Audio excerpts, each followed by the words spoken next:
Hello साथियों, next lecture में हमने आपको प्रकाश के व्यतिकरण का कॉन्सेप्ट दिए थे और व्यतिकरण क्या होते हैं और उसमें जो हम आपको फ्रिंज कैसे बनते हैं, यंग साहब ने उसको प्रयोग करके कैसे दिखाए थे और फ्रिंज की चौड़ाई के लिए भी हम फॉर्मूला ने भी ज्ञात किए थे और उसके लिए आपको न्यूमेरिकल्स बताए और फ्रिंज की क्या चौड़ाई होती है यह बात भी बता क्लियर कर दिए।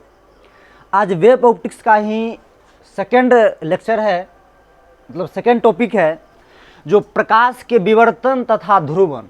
कहने का मतलब है diffraction and polarisation of light.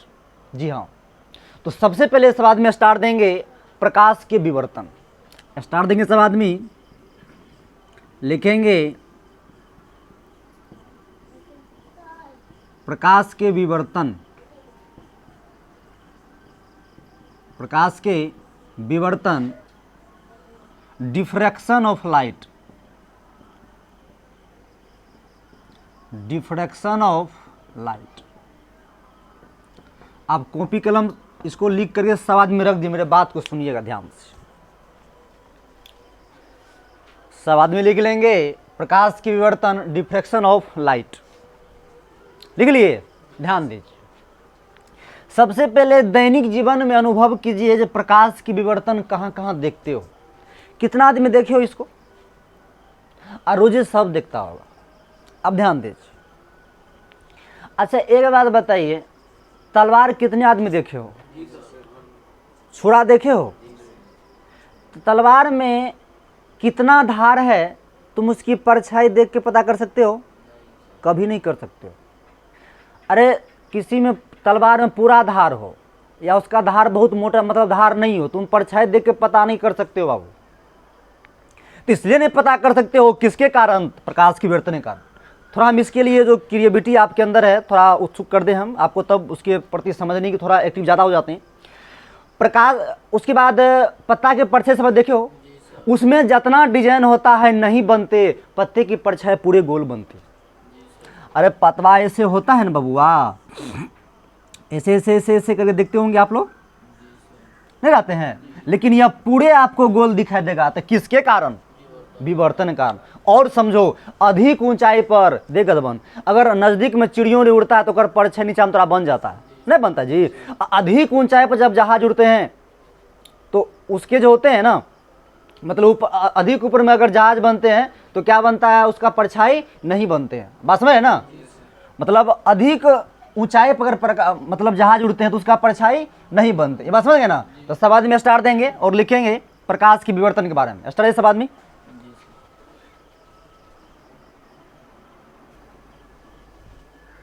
चलिए सब आदमी लिखते हैं प्रकाश के विवर्तन के बारे में। तो प्रकाश के विवर्तन का जो डिफिनेशन होता है, तीक्ष्ण अवरोध के सहारे, तीक्ष्ण, तीक्ष्ण के मतलब तीखा, बतिया बुझ रहा है, बहुत पतला। तो तीक्ष्ण अवरोध के सहारे प्रकाश से तरंग को मुरझाने की घटना को प्रकाश विवर्तन करते। ये बतिया समझ में आया? आप के आके सुना सकते हो? बोल हाय ऋण लकबन। फिर सुन, मंगनिया चंगनिया सब, तबे तोरा दिमागिया में जाने बाद कॉपिया में जाएगा। बतिया सुन, तीक्ष्ण अवरोध के सहारे प्रकाश से तरंग के मुरझाने की घटना को प्रकाश की विवर्तन करते। बताओ क्या क्या सुना सकते? अरे गधा, फिर सुन, तीक्ष्ण अवरोध के सहारे प्रकाश से तरंग के मुरझाने की घटना को प्रकाश के विवर्तन करते। वाह परमानेंट, लिख ले बबुआ। लिखते हैं तीक्ष्ण अवरोध के सहारे, तीक्ष्ण अवरोध के सहारे प्रकाशीय तरंग के, तीक्ष्ण अवरोध के सहारे प्रकाशीय तरंग के मुरझाने की घटना को, मुरझाने की घटना को, मुरझाने की घटना को प्रकाश का विवर्तन कहते हैं। प्रकाश का विवर्तन कहते हैं। नेक्स्ट पॉइंट करेंगे। देखिए, प्रकाश के विवर्तन के कुछ प्रमुख उदाहरण निम्नलिखित है। नेक्स्ट पॉइंट बना करके, प्रकाश के विवर्तन के कुछ प्रमुख उदाहरण निम्नलिखित।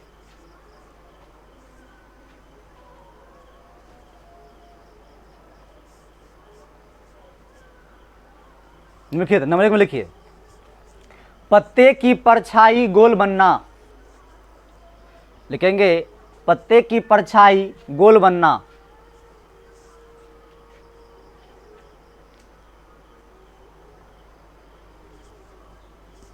लिखिए तलवार, नेक्स्ट पॉइंट मिलाकर लिखिए, नेक्स्ट नंबर लिख लीजिएगा, तलवार की परछाई में उसका धार, तलवार की परछाई में उसका धार स्पष्ट नहीं होना, स्पष्ट नहीं होना, स्पष्ट नहीं होना। नेक्स्ट लिखेंगे जब कोई जहाज, नेक्स्ट लिखना है, जब कोई जहाज अधिक ऊंचाई पर, जब कोई जहाज अधिक ऊंचाई पर उड़ता है, उड़ता है, तो नीचे उसकी परछाई, तो नीचे उसकी परछाई नहीं बनता है, नीचे उसकी परछाई नहीं बनता है।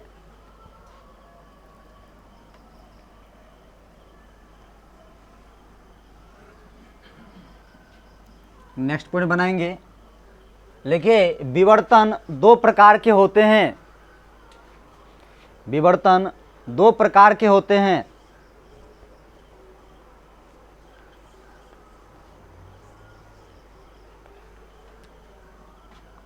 नंबर 1 में लिखेंगे फ्रेनल, फ्रेनल, फ्रेनल विवर्तन।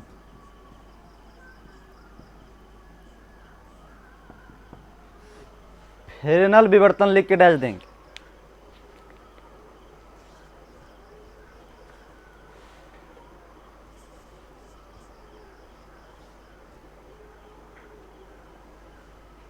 चलिए कर लिए, ध्यान समझते हैं पहले।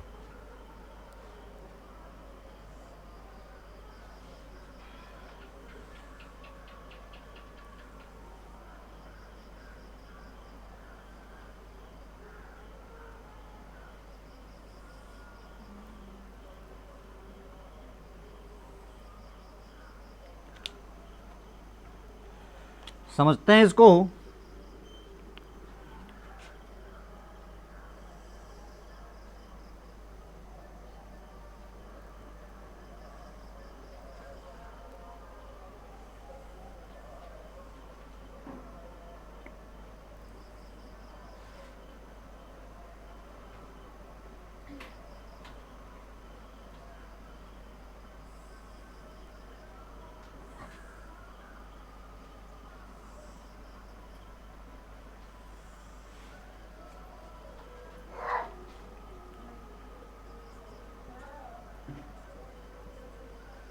इसका डेफिनेशन पे लिखिए, लिखते हैं जब किसी अवरोध और स्रोत के बीच,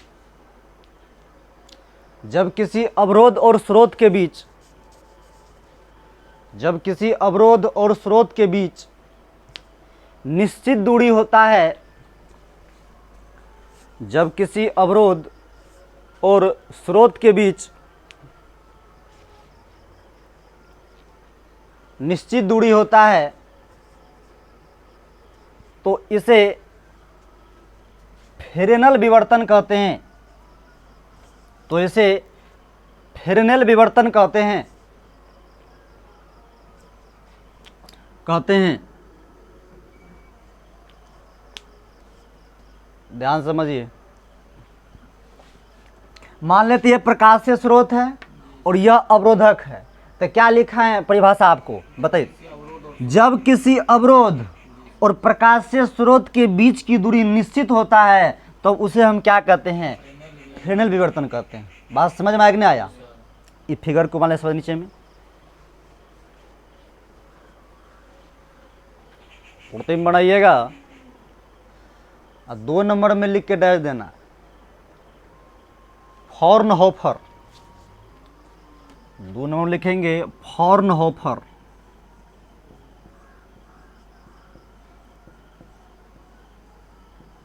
फ्रॉनहोफर विवर्तन,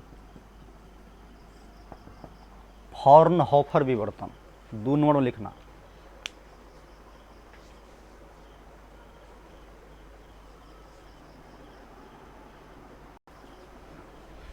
चलिए लिख के दे 2 नंबर। ये क्या था बाबू 1 नंबर में? फ्रेनेल विवर्तन। ये क्या? फ्रॉनहोफर विवर्तन। दोनों एक बार परमानेंट करेंगे, ध्यान समझना।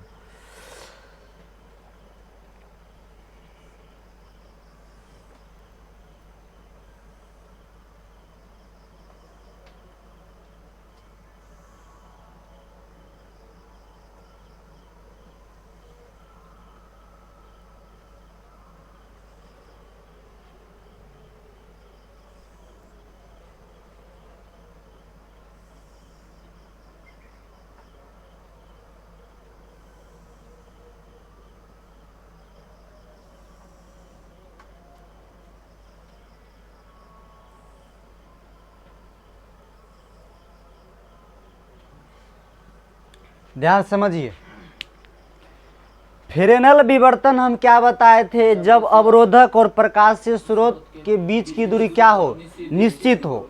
लेकिन यहाँ प्रकाशीय स्रोत नजर आ रहा है, तो जब किसी अवरोधक और प्रकाश से बीच की दूरी अनंत हो उसे क्या बोलेंगे? फ्रेनेलहोफर विवर्तन। याद हुआ? अरे अनंत देखे तो तब फ्रेनेल बोलेंगे, निश्चित देखेंगे तब फ्रेनेल बोलेंगे। बोलो, अनंत देखेंगे तब फ्रॉनहोफर और निश्चित देखेंगे तब फ्रेनेल बोलेंगे। याद है भाई? चल बउआ पहले परिभाषा लिख ले। लिखते हैं, जब किसी अवरोधक और स्रोत के बीच, जब किसी अवरोधक और स्रोत के बीच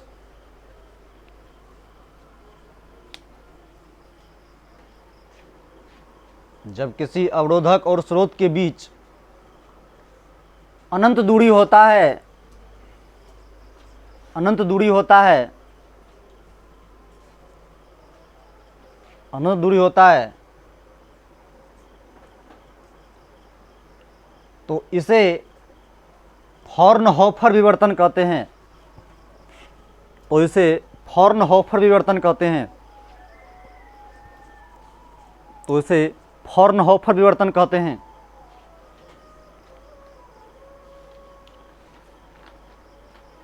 सब आदमी फिगर को बनाएंगे।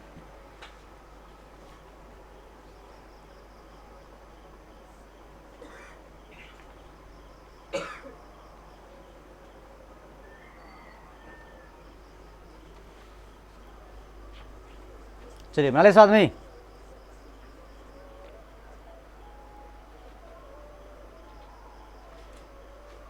नेक्स्ट क्वेश्चन करते हैं।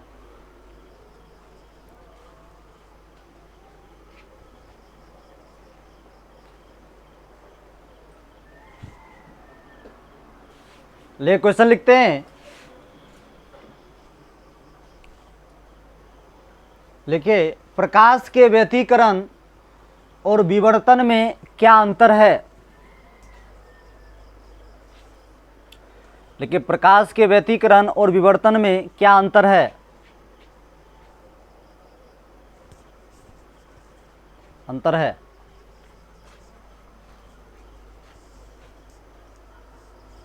आंसर देके लिखेंगे। लिखेंगे, प्रकाश के व्यतिकरण और विवर्तन में निम्नलिखित अंतर है। आंसर दे करके, प्रकाश के व्यतिकरण और विवर्तन में निम्नलिखित अंतर है।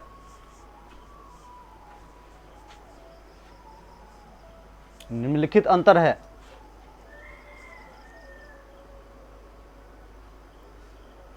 कॉपिया के बीच फाड़ दीजिएगा, फाड़ना मत, लेन फाड़ना। कॉपिया के बीच में खींचना बाबू। एक में लिखेंगे व्यतिकरण, एक में लिखेंगे विवर्तन। प्रतिम करेंगे। एक में लिखेंगे व्यतिकरण, एक में लिखेंगे विवर्तन।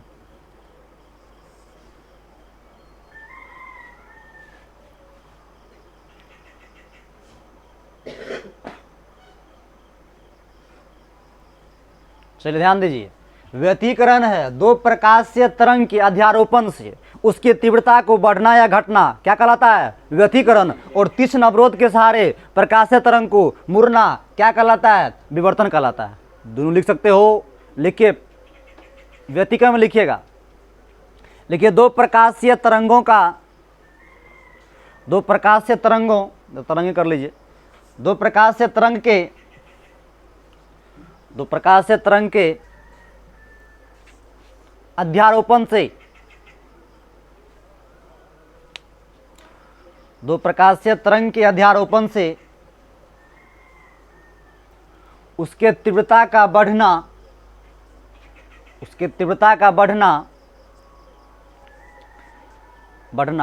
या घटना, उसके तीव्रता का बढ़ना या घटना व्यतिकरण कहलाता है। व्यतिकरण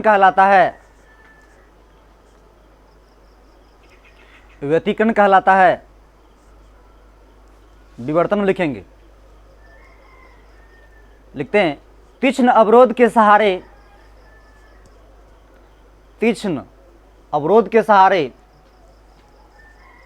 प्रकाशीय तरंग के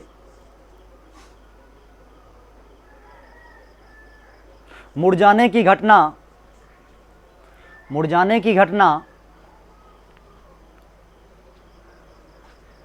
विवर्तन कहलाती है। उड़ जाने की घटना विवर्तन कहलाती है।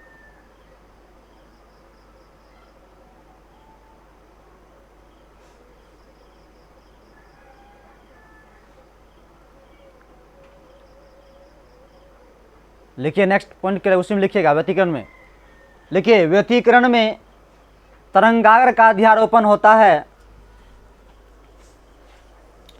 व्यतिकरण में तरंगाग्र का अध्यारोपण होता है।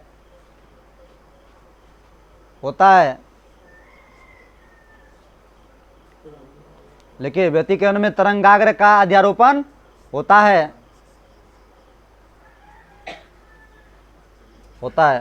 विवर्तन में लिखिए, लिखेंगे विवर्तन में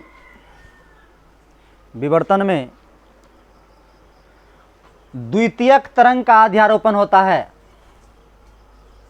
विवर्तन में द्वितीयक तरंग का अध्यारोपण होता है। द्वितीयक तरंग का अध्यारोपण होता है।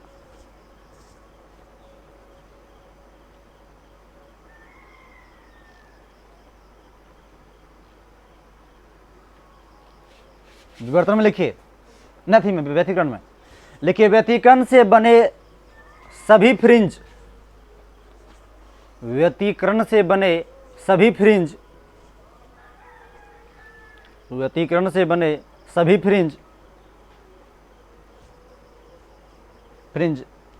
की चौड़ाई एक समान होते हैं। व्यतिकरण से बने सभी फ्रिंज की चौड़ाई एक समान होते हैं।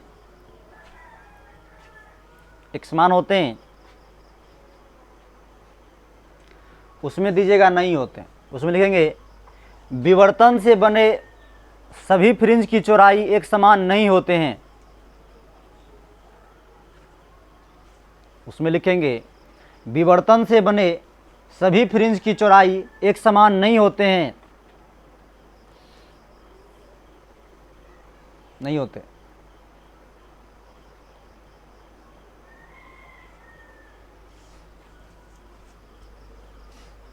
लिख लिए। व्यतिकरण में लिखिए, व्यतिकरण से बने, लिखेंगे व्यतिकरण से बने सभी फ्रिंज का चमक एक समान होता है। व्यतिकरण से बने सभी फ्रिंज का चमक एक समान होता है।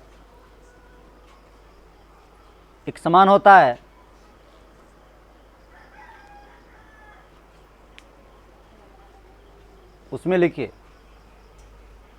विवर्तन से बने सभी फ्रिंज का चमक, विवर्तन से बने सभी फ्रिंज का चमक एक समान नहीं होता है, एक समान नहीं होता है। इसी के साथ आपके विवर्तन कॉन्सेप्ट खत्म होते हैं।